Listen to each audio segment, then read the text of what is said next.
welcome to the X22 Report. My name is Dave, and this is episode 439, and today's date is August 12th, 2014, and the title of this episode is Central Bankers, U.S. Government are now preparing for bail-ins. Now, we talk about bail-ins quite a bit, and we understand, as of right now, Canada, United States, England, European nations blessed by Germany, Switzerland, Australia, and other countries do have bail-in documents. They are getting prepared to pretty much go in, take your money. I call it Cyprus. Just like it happened in Cyprus, one day the people woke up and guess what? The banks were closed down. Nobody knew what was going on. They all ran to the bank, and right there and then they were told, well, banks are closed, we're under capital controls, you cannot take out your money, and we need some of your money to keep these banks operating. And what we'll do is we'll give you some bank stock, the worthless bank stock, because the banks are collapsing, so we'll just exchange your currency for the worthless bank stock. And the people had no choice but to pretty much say, okay.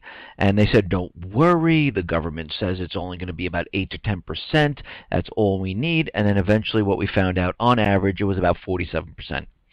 This is what we're going to see here in the United States, the European Union, Canada, Australia.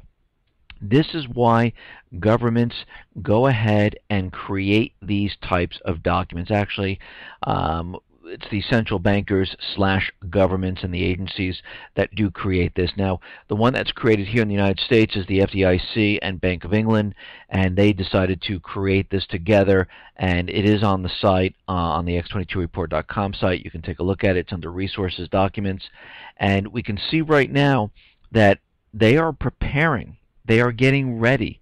They have already done tests to see if they're able to do the bail-ins. Do they work? And guess what? Yes, they do. And they are going to push this forward once the economy starts collapsing. And this is why they have this.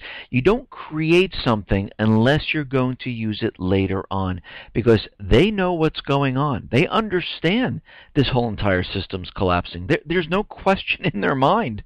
They absolutely know it. The people that don't know it are the people who are sleeping around the country, who think everything is fine. They believe the illusionary numbers and the economy's getting better because they believe the rhetoric from the president, who's out there on his campaign trail telling you that, everything's fine, we're in a recovery, look at the people that have jobs. Yeah, they're making half the salary, and they can barely get by, but they got jobs. But we can see right now that all of this is completely fake. It's phony, and these people are going to get really hurt because they're going to wake up one day and they're going to realize all their money that they saved up, that they kept in the bank, they cannot take this out. And you have to remember, Cyprus were under capital controls for a year, and I still believe they still can't take out money, but they can transfer from bank to bank inside the country. I don't know if they're able to transfer outside of the country just yet. I know that was in place, and I don't know if they removed that restriction because they didn't want, of course, the money leaving the country. Well, that's what's going to happen here, and it's going to take people by surprise, and this is when you see things going pretty much south because people are not going to know what's going on, and of course they're going to get very upset for those people who have a lot more money in the bank accounts than what's insured, and they're going to say, wait a minute, you're taking my money and you're giving me what? And this is a hard thing to swallow when you don't understand what's been going on around the world. And these people are going to be angry. They're going to be pissed off. And we might see riots because of this. Now, all of this is going to be intertwined into some type of an event. It's not just going to come up one day and say, hey, we're in a collapse, and all of a sudden they're going to have bail-ins. No, they need to create this event so the shift, all eyes are shifted from the central bank and the U.S. government, and it is moved on to another country or group. And this is exactly what they're doing at this point.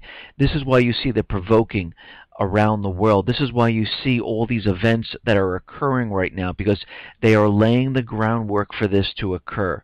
And when it does, it's going to really take people by surprise. Now, out in France, what we are seeing And we've known this for quite a while, because if we go back to 2013 when we had that false flag attack in Syria, the French president was out there telling everyone that we're in this fantastic recovery. Oh, just believe me, we're in a recovery. And we had the Eurozone out there saying, yes, we're in a recovery. And of course, the United States at the time was saying the same exact thing, and they're continually still saying the same thing, because they are waiting for that event. Now, at that point, back in 2013 of August, they thought they were going to go to war, and this was going to cover it up, and eventually Russia would join in, and China would join in, and the whole thing completely fell apart. So what we're seeing right now is we're at the end game right now. The real economic indicators across the world, not just here in the United States, are completely imploding on themselves. Right now, the GDP for second quarter will be released on Thursday in France, and it does not look good at all. Now, of course, they can fudge the numbers and say, all right, we had to quickly, manipulate these numbers to make them look good, but I don't think they're going to do that this time.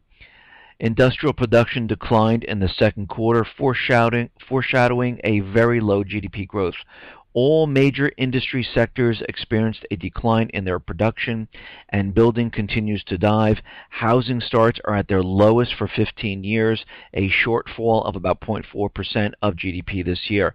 France is not alone in Europe. Italy is also having a very rough time, and they're completely falling back into a recession / depression, I would call this.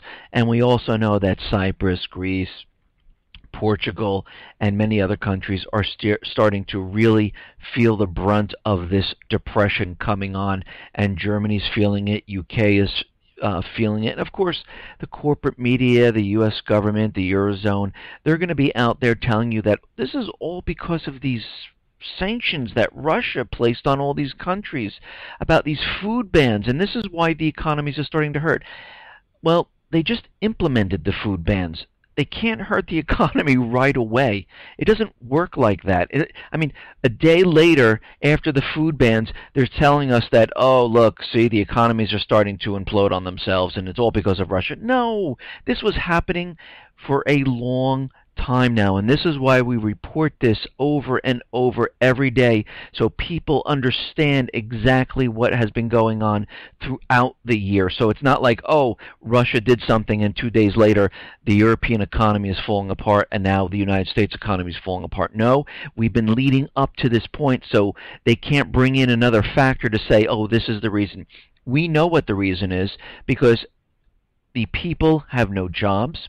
The countries are in a huge amount of debt, and we have major, major problems in the economy. Retail is suffering. Housing is suffering. The unemployment is really not 6.2%. It's closer to 30. Some people say it's 37%. So we can see at this point from all of this reporting that this Russian sanction on food has pretty much nothing to do with the economy's falling. Yes, will it speed it up a little bit? Yes, it will, but it's not the major cause. The major cause is the central bankers. They're the ones who have been imploding the economy. Now, of course, the United States is out there and the Fed is out there saying that they see no inflation growth whatsoever. But those people who go out and do shopping, who fill up their car, definitely see prices going up. I have 4 children. We go out and we buy in bulk, and I see prices going up all the time. But what's very interesting is that people don't even realize it. Those people haven't been out to the markets or been out there, and they really haven't really looked at the products, but you see the products shrinking. Companies are shrinking package sizes while keeping the prices unchanged. And another way they can give you less for your money is to dilute the product by replacing expensive ingredients with cheaper ones, such as water. For example, a sharp-eyed surveyors can spot actual price increases or changes in package sizes, but few are on the lookout for product dilution. And people don't even see this, that they replace ingredients like tuna is not really tuna. They replaced it with a different fish, and coffee beans, they swap out different coffee beans, and they do this to a lot of products. Several popular detergents don't clean efficiently as they used to unless you use more of them, and pretty much what they've done is water it down. Foods are also subject to this type of manipulation. Chickens might have fluid pumped into them to increase their weight, and thus selling at the pretty much same price, but you're getting less of the product.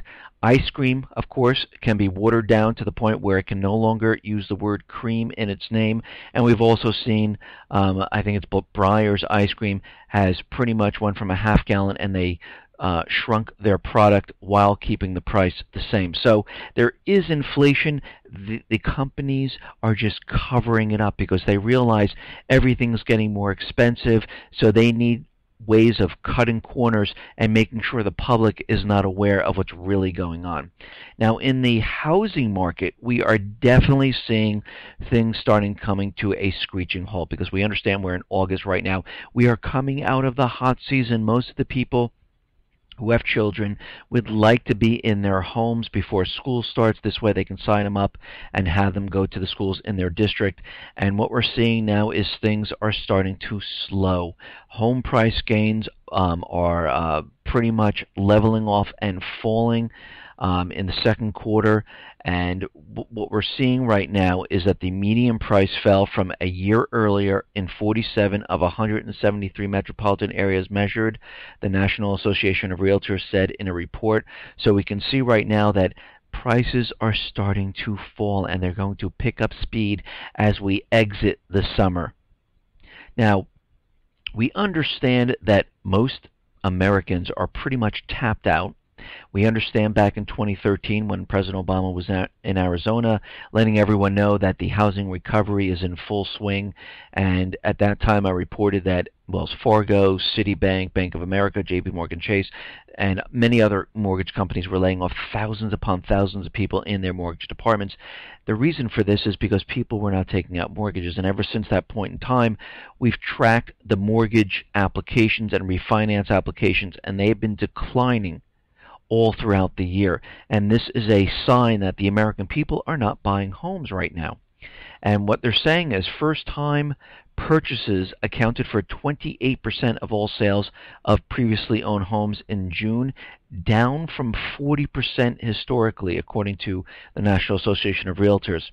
The contrast is starker in the new housing market, where home builders are focusing on move-up buyers. In May, home builders reported that only 16% of new home purchases were made by first-time buyers, the lowest in 15 years. And what they're blaming it on, and some of it's right, is tight credit has made it more difficult for young buyers who have relatively high unemployment, weak wage growth, and lower credit scores. And that is all absolutely right. And this is really starting to pick up now, and you can see that the housing market is starting to crumble and fall apart. And even the corporate media is starting to realize this, that things do not look good right now. Now, Fed Vice Chair Fisher, he was out there saying that the United States is now preparing for bank bail-ins. The United States is preparing a proposal to require systematically important banks to issue bail-in long-term debt that will enable insolvent banks to recapitalize themselves in a resolution without calling on government funding. This cushion is known as a gone concern buffer. Fisher's comments that the U.S. is preparing a proposal for bail-ins is at odds with the Federal Deposit Insurance Corporation and Bank of England officials who have said that the bail-in legislation could be used today.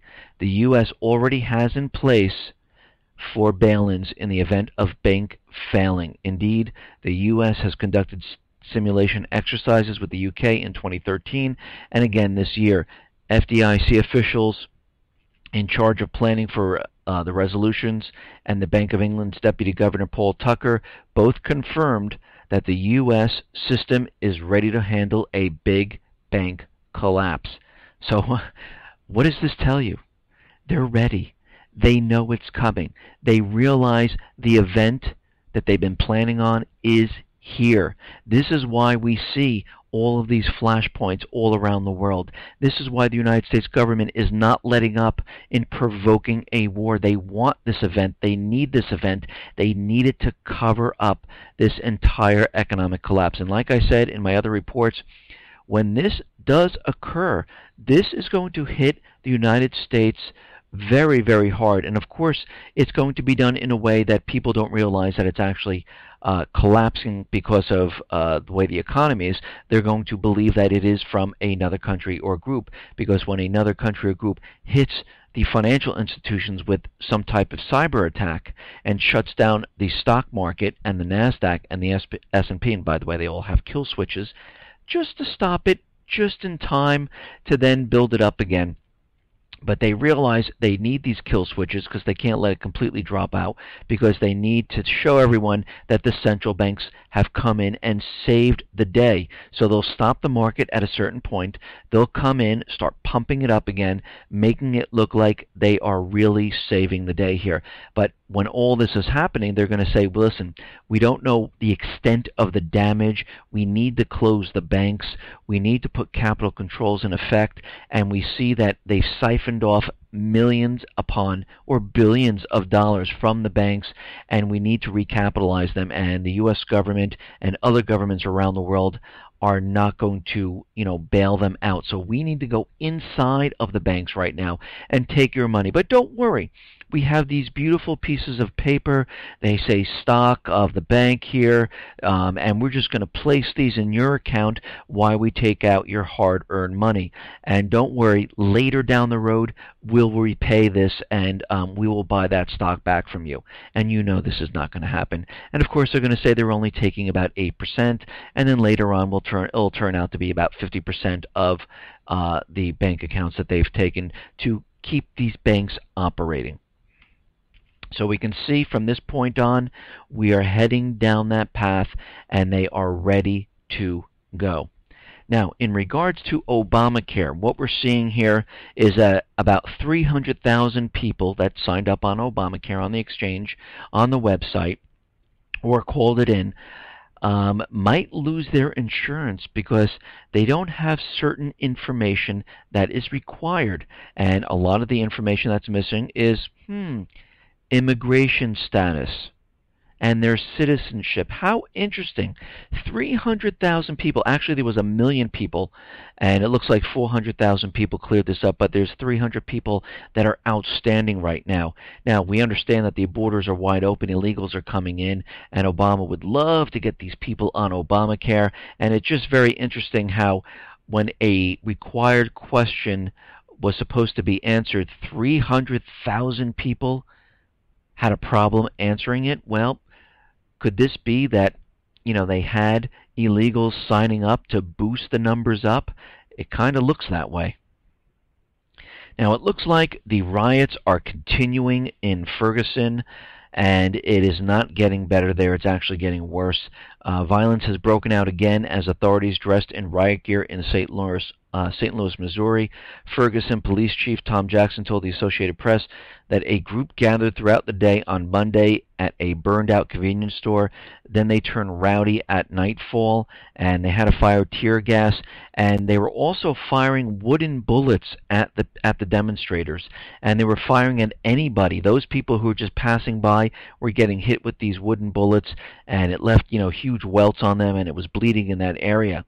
Now, the FBI is allegedly, I should say, taking over the investigation, and this should worry every single person out there, because every time the FBI takes over anything, we see false flag events or agent provocateurs getting into the mix here. Now, of course, the FBI is saying, no, we're not getting involved with this, so there's a little confusion, and I think they're actually really getting involved in this.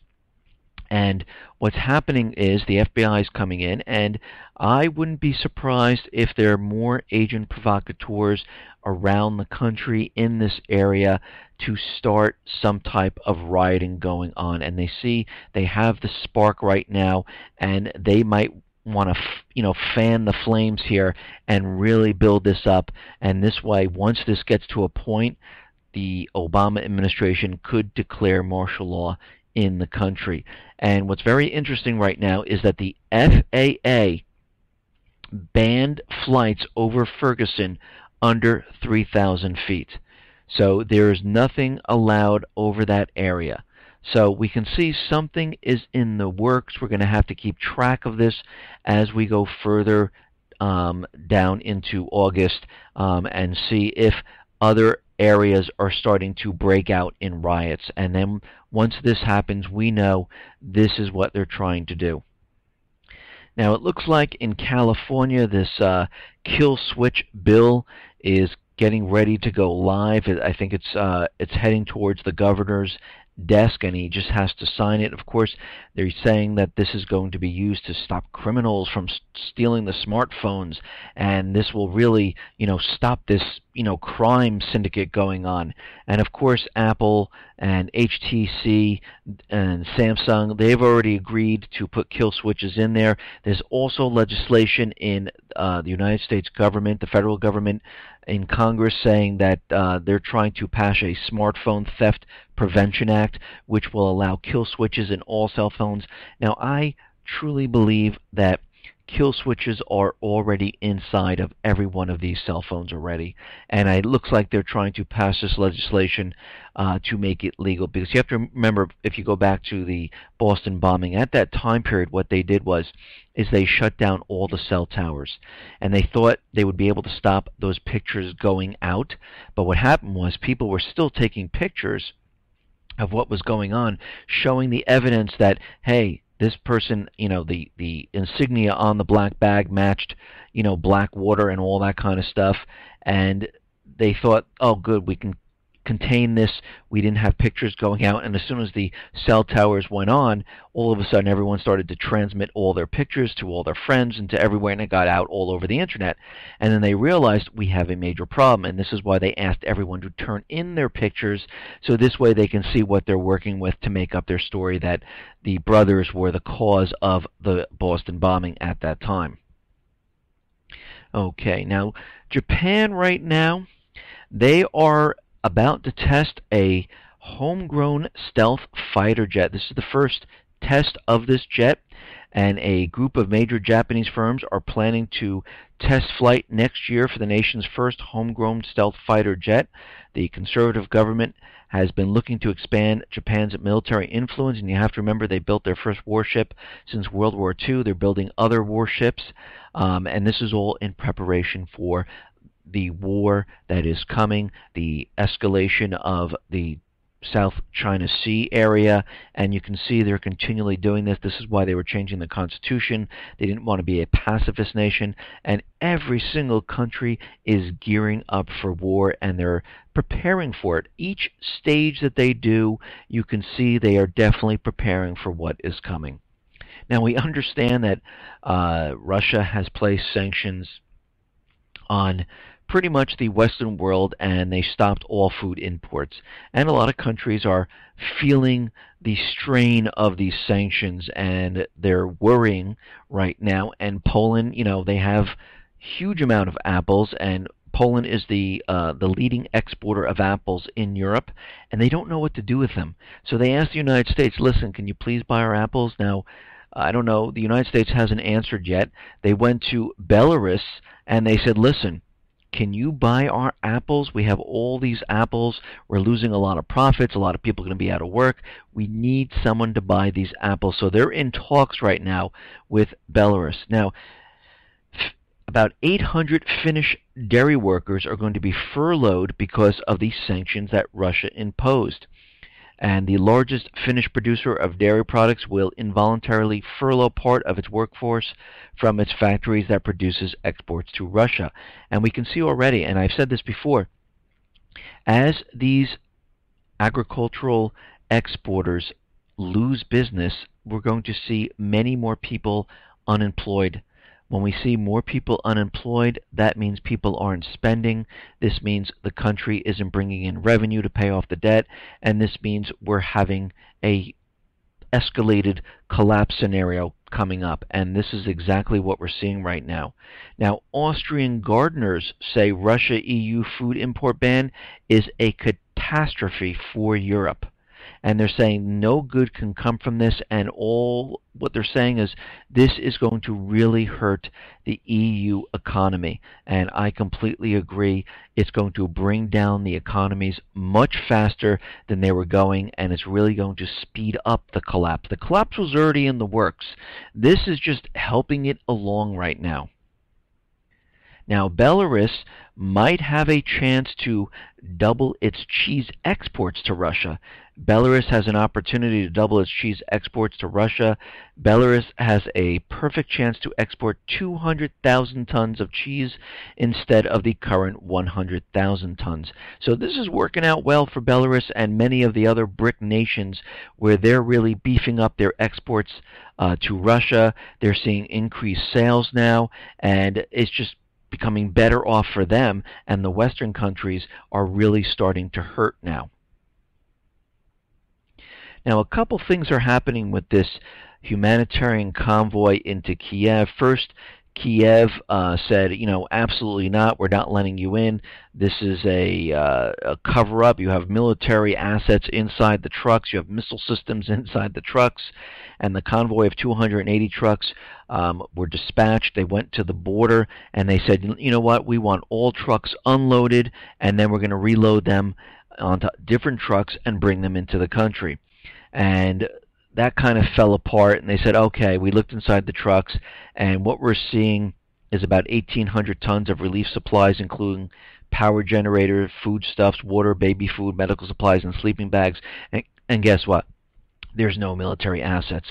Now, the Ukraine had more demands, as they were saying that, they're not using the correct convoy route, they weren't approved, they were using so many different excuses, but eventually what has happened, Moscow said, listen, we'll agree to any terms, we need to get this humanitarian aid in there, so whatever you want us to do, let's just do it. So Ukraine has decided against reloading the relief supplies from Russian humanitarian convoy. Moscow has agreed with all Kiev's suggestions regarding the humanitarian mission to the southeast of Ukraine and corrected the convoy route. We have agreed to the route that is comfortable to the Kiev authorities. We have agreed to have Ukrainian license plates on our trucks during their movement in Ukraine. We have agreed to take on not only representatives of the ICRC, the International Committee of the Red Cross, and the OSCE, Organization for Security and Cooperation in Europe, aboard the trucks, but also representatives of the Ukraine authorities. So they wanted all these things done, and they said, go ahead, we'll do it. Let's just get this to the people. And it seems like the trucks now are moving towards the people. Now, out in Yemeni, it looks like things are really escalating, just like in Libya and Lebanon. The tribes in Yemen are really starting to advance. The Yemeni president vowed on Monday a relentless fight against al-Qaeda insurgents. And of course, the al-Qaeda insurgents are the tribes and the people rising up, saying, you know what, we want our country back, and we want the private Western central banks out of here, and we want the puppet government out there. And the United States considers the al-Qaeda in Yemen one of the most dangerous wings of the militant network founded by Osama bin Laden. No, there's just a lot more people in there. They're making headway inside the country, taking over more areas, and this is why we've been seeing huge amount of drone attacks in Yemen. So we can see right now Yemen is the tribes there are fighting back, they are pushing, and now the government is speaking out because they realize what's happening. The government in Libya is hiding in a corner, and the tribes in Libya are taking back their country. And of course the Islamic State was trying to slip into Lebanon to create chaos there, but it looks like the villagers have chased them out, and the tribes in Lebanon are really starting to rise up now.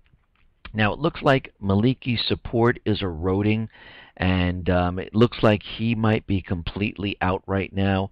And the U.S. Secretary John Kerry urged the Prime Minister designate al-Abadi to work quickly to form an inclusive government, and said that the U.S. is prepared to offer Iraq significant additional aid in the fight against the Islamic State. Now, we understand there's the Islamic State inside Iraq, which is controlled by the United States government, Israel, UK, and other Arab nations, and we also have the tribes inside of Iraq that are rising up, and I believe this is who they're really fighting. They wanted Maliki out of there. He was backed by Russia, and of course all the way up until May they were backing Maliki, and then all of a sudden they were like, no way, we don't want him here. We want a new puppet regime inside of Iraq that will completely go along with what whatever we say, and it looks like they got that. And we can see right now Obama is out there saying that the Iraqi people named a new president today. The president named a new prime minister. Yeah, that's exactly how it happened.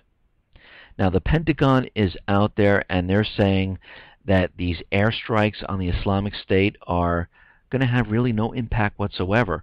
Actually, they don't even make sense in what they're doing. And of course, we know this is not to hit the Islamic State. This is all for show, to try to get the United States involved in Iraq, and also to remove Maliki. And also, yes, they're protecting the oil fields from the tribes, and this is why they had to lay down air support inside there, and this is why they're supplying a lot of weapons to the Kurds right now.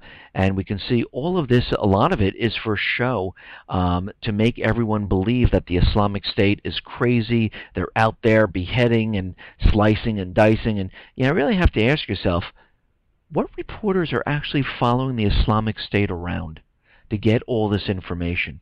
Where are they?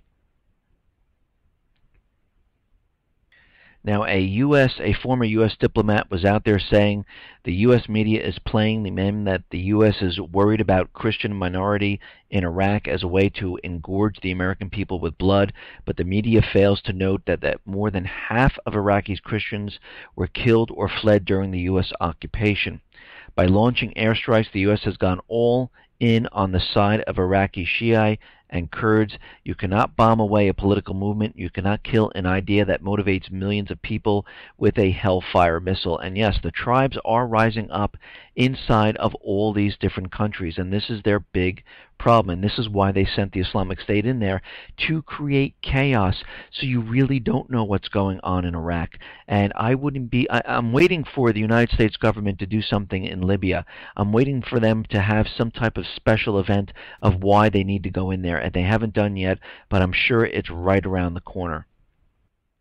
Now, the question is ISIS an existential threat? I mean, we have Peter King out there saying that, the Islamic State is coming to America. Lindsey Graham seeing the cities are burning. Feinstein's out there saying they're coming, they're coming.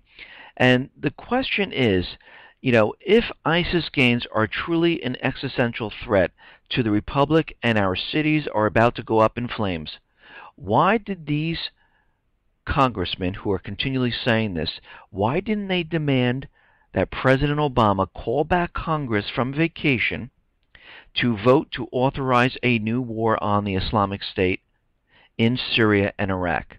So think about that for a second. They're out there telling us how bad the Islamic State is. They're out there telling us that they're going to be hitting all the different areas around the world. They're going to be coming to the United States. So if this is such an important thing, why didn't they say, you know what, we need to recall Congress, we're in a very serious situation, and we need to vote on this? Because guess what? The Islamic State is controlled by the United States, by Israel, by the UK, by other Arab nations. This is all planned. This is why you see this is why it's playing out the way it's playing out. They don't need Congress. They know exactly what's going on. And when the event occurs here, it's been set up for a long time. The digital time bombs that are waiting in the financial institutions, the malware that's waiting on the power infrastructure, the lone wolf groups that are already set up inside the United States, it's all been prepared from the beginning. They're just waiting for the green light to go. Now, the White House is having a very tough time, and it's failing to adequately explain to lawmakers the legal justification and concrete objectives for its airstrikes against the Islamic State. Questions are now being raised on Capitol Hill about how the White House intends to legally justify its military campaign, particularly in light of its efforts to repeal the authorization for use of military force in Iraq. The administration's decision to bypass Congress before taking military action is reminiscent of its behavior in Libya, where airstrikes also were authorized without congressional approval. And they're having a tough time explaining why they are bombing this area. Of course, they're bringing in that people are on the mountain, and all that's propaganda. This is all leading up to this, because you could see the way the central bankers work. Do they really care about the people, about humanitarian mission? No, they don't care about this whatsoever. You see in Ukraine, as long as they have control of the puppet regime, they don't care what happens to the people. The same thing's happening in Iraq. They don't care about the people. They're just using this for their agenda, and that's what they're doing. And this is why they're having a tough time explaining what they're actually doing. Now, the U.S. is going to consider more support for Iraq. John Kerry was out there saying that, yes, we're going to be sending in more political advisors to help out, but we won't be sending in more combat troops. Now, we have to take the opposite of this because we're seeing them continually sending more and more advisors, and a lot of these advisors look like military men going into battle, and they're continually creeping in more and more people with boots on the ground there. And of course, as soon as they come out and say, and of course John Kerry was out there saying that the U.S. is not going to have any more boots, they're not going to involve any more combat troops inside of Iraq. We have to think of the opposite of what's going on here. It seems like it's a mission creep where they're sending a little bit at a time now, and before you know it, we have boots on the ground, and we're in an all-out war inside of Iraq, heading towards Syria.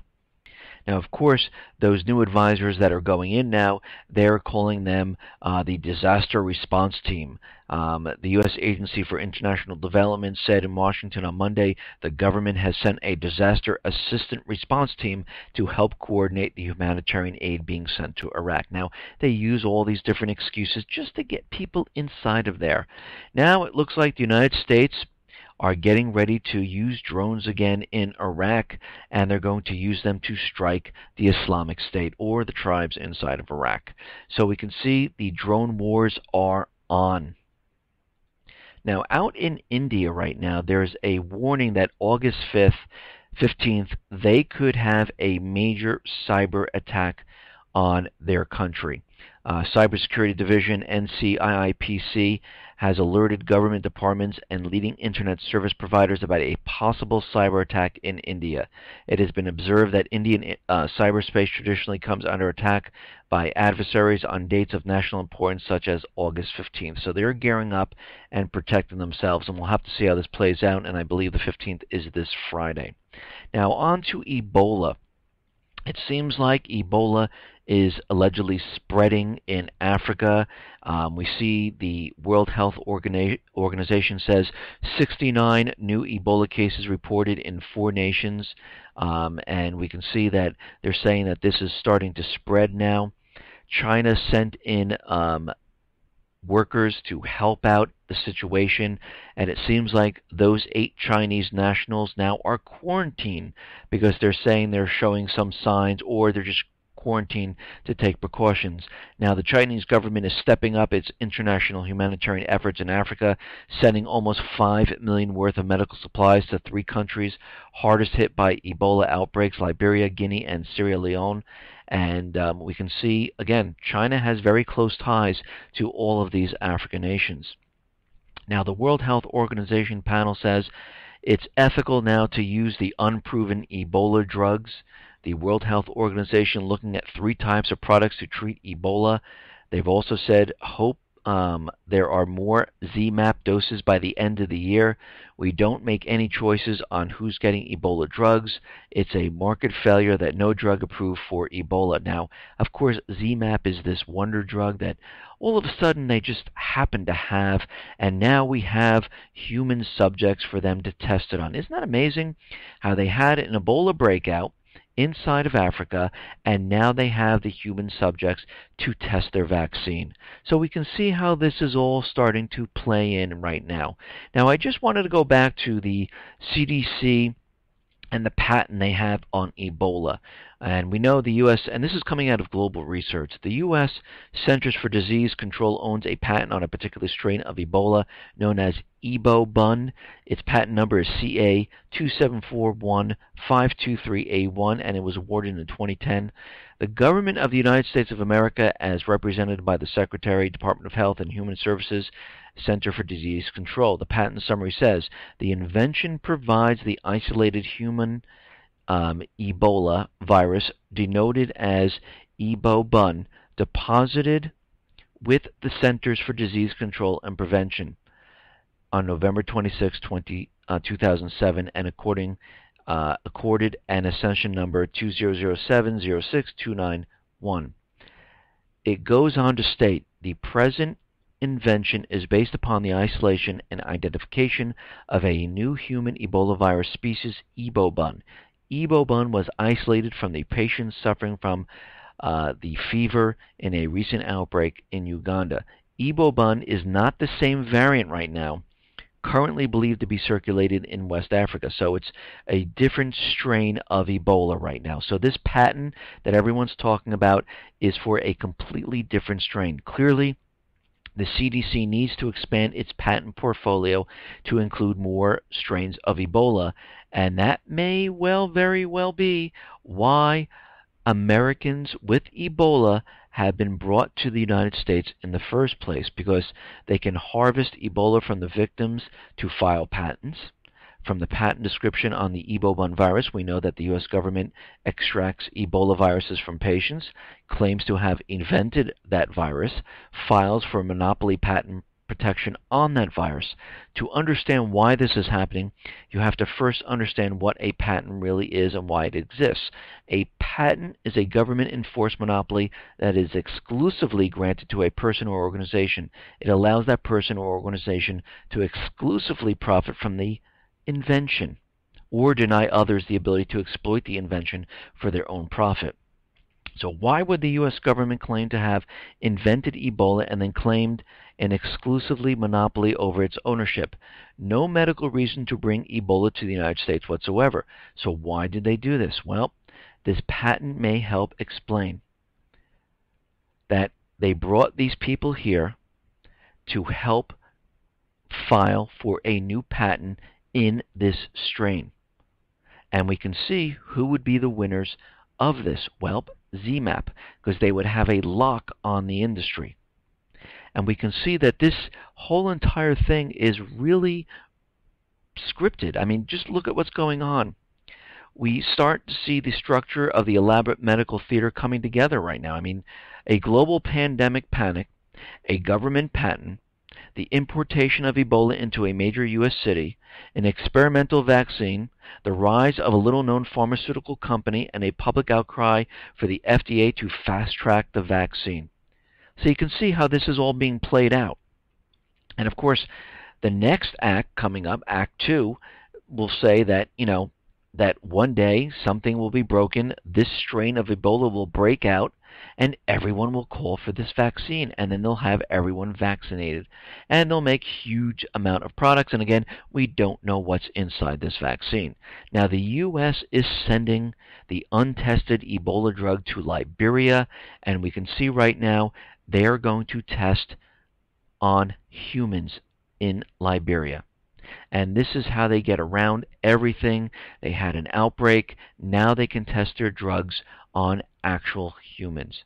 And it costs them pretty much nothing to do this. Now, here in the United States, we see that the borders are completely open. The president is telling us not to worry. And we could see something occur here in the United States. Now, am I saying it will happen? No, this could just be the first stage of it, to get the vaccine, to get the patent, to get the public brainwashed in a pandemic type of thought process that this could break out. And we could see this months later where all of a sudden it does break out and they have to declare a medical martial law and pretty much lock down everything. So we have many things happening and occurring all at once. We have the riots that are definitely picking up in Missouri. We see Ebola continually going and spreading throughout France, Spain, and other areas. Some countries are denying that it's spreading. We have cases here that people have been brought into the United States. So we can see right now, with all of this and more, everything is really starting to ramp up. And now they're trying to explain away why the economies are failing. And of course, they're blaming this on Russia. You can see right now All of this is starting to collapse and come down, and they need a way to explain this, and the only way to do this is with some type of an event. Listen, everyone, thanks a lot for listening. Be well, be safe, and especially be prepared. Thanks a lot.